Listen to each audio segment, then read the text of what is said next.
How to enable show recent screenshots in the clipboard for my Google Pixel phone with Android 14 using the Gboard keyboard. To enable this setting, let's just say you are about to start typing on your Pixel phone, then you will see your keyboard show up like this here, and you want to go into the settings right there, this settings right here. When in the main settings of your Gboard keyboard, you want to go down to clipboard.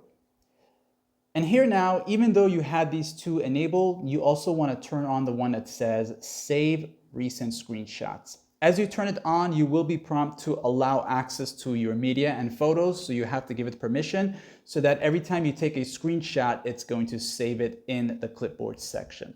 So I'll back out of this now just to quickly show you how this is going to work. I'm going to go ahead and do a screenshot.